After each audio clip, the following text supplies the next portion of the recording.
Hey guys, and welcome back to another video. So with the release of patch 12.05, there have been some changes made to the Dragonflight raids, making them very much soloable on Mythic. However, if you aren't aware of the mechanics, then they can still kill you. So in this video I will go over all of the bosses that may pose a potential threat for your transmog/mount runs. Now I'll be doing this on a low eye level character, so it can be relatable to someone that if you've just leveled a level 90 and don't have that much gear. I will show you how to solo all of them up to Mythic Fyrakk the Blazing, so you can get your shot at Untitled Flames guidance. So let's start with the Vault of the Incarnates. We'll take a look at Sennarth the Cold Breath. So there's only a couple things that can really kill you.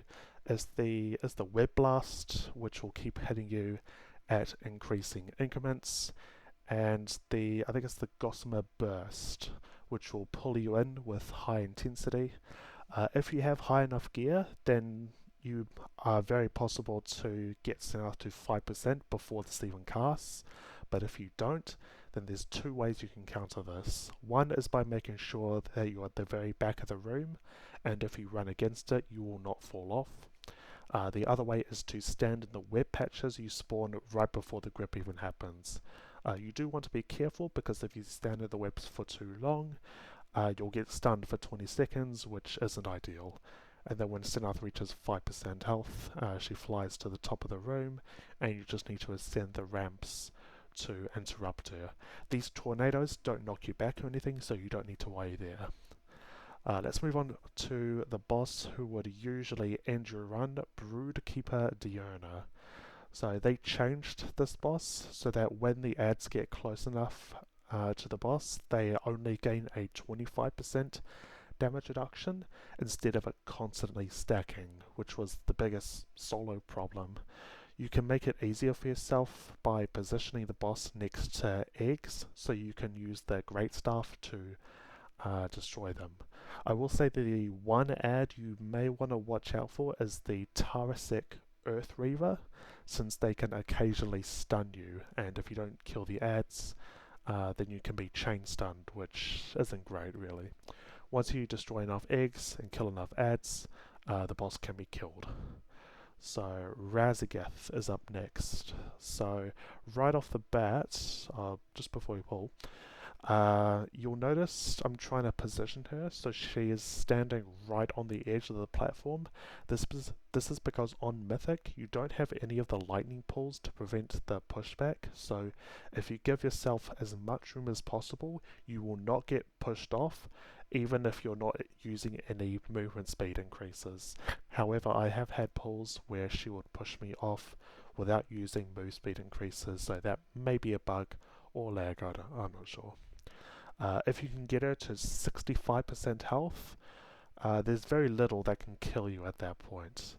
For the intermissions, there is a certain spot which you need to stand in order to get knocked over to the next platform. You can see I'm positioned there now.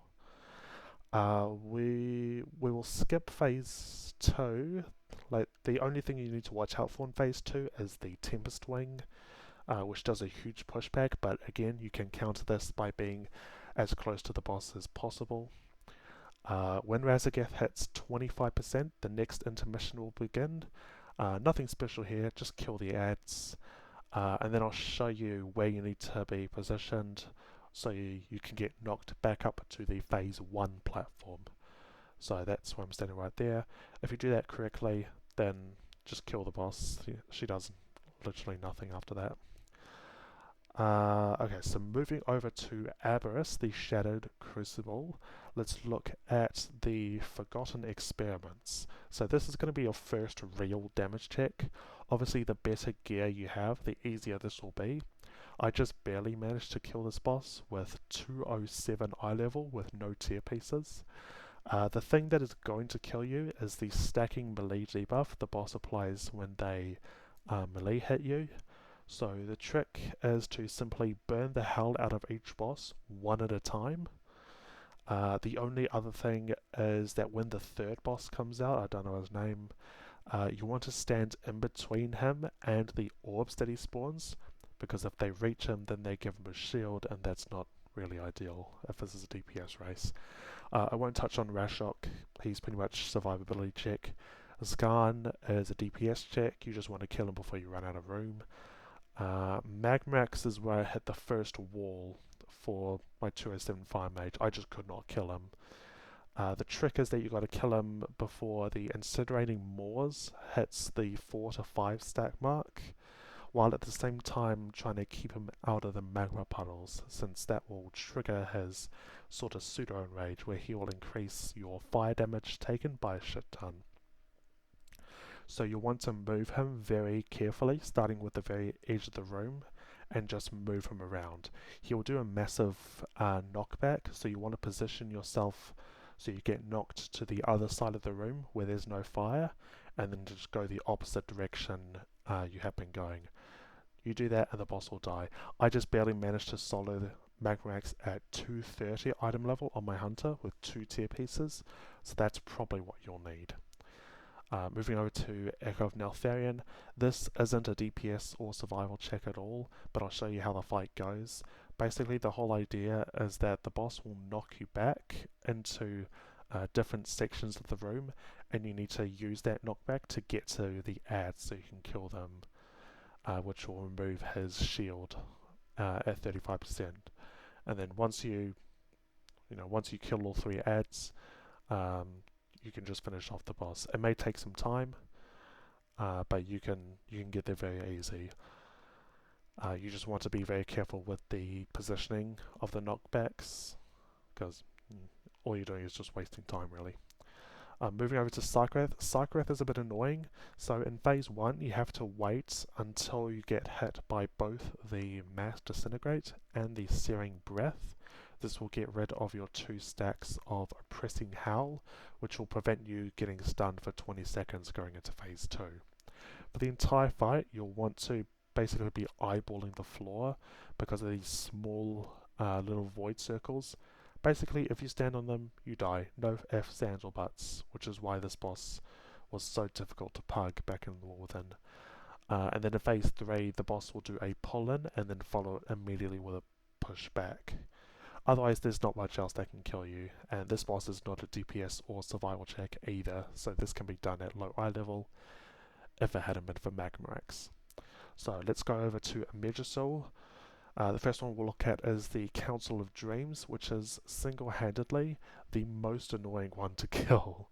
So there's lots of different ways to do this, but the one that worked for me is that getting each boss down individually to 30% health, and then killing them evenly while also keeping an eye on their health. If you mess it up, the bosses will heal to 100% health if you don't get them all down at the same time. I messed up on this pull. I got stunned by something we'll talk about later, and I had Pip down to 0% and she healed. For some reason I had Erin at 1% HP and did not manage to hit her at all after that, which was great, because all I had to do was focus on Pip and Urktos. The only 2 things that can absolutely screw you is if you don't polymorph Urktos before he finishes his blind rage cast, which is pretty much when you get polymorphed, you run into 3 of those little circles, and then you use your second extra action button to get out. You basically need to stack on top of Urktos while he's doing his blind rage, and that will polymorph him instead. The other important thing is that if you don't take enough damage from the circles on the floor when she's doing Song of the Dragon, she will stun you for 15 seconds, and it happens so late in the fight, where to the point where you have brought down maybe 1 or even 2 of the bosses to 0% health, and they begin their rebirth cast, forcing you to do the whole thing all over again. One thing that may help here is that if you play a spec that does a lot of dot damage or pet damage, maybe switch to something that does instant damage. So for example, Demo Affliction Warlocks might want to switch to Destruction. Burmese Bear, or actually Druids in general, are just screwed for this. Fire Mages, you probably want to switch to Frost or Arcane for this fight, where you get the idea, because having dots on all the bosses can screw you sometimes. In some pulls I have had that in the past, which is why people can't really kill this boss. But anyway, Tindral, Sageswift. So the only thing to note here is that when he flies away, make sure you pick up a feather, mount up, and chase after him. On the second and third platform, just make sure you run over those little seeds, because if they turn into those pulsing trees, they can do a fair amount of damage to you. Soaking the mushrooms may not be a bad idea either, since they could also do a fair amount of damage if comboed at the wrong time. And then lastly, we're going to look at Fyrakk. So phase 1, you want to drag him to the very back of the room just to conserve space.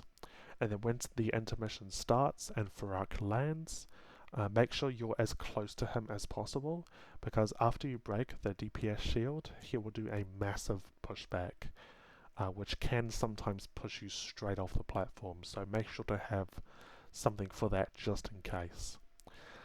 There's not much going on in phase 2, just make sure you kill and interrupt all the ads to make sure that Emergency stays alive. Basically the ads heal themselves now, but if they get turned into bad ads, then that might put Emergency at risk, because if Emergency hits 0% health, then so do you.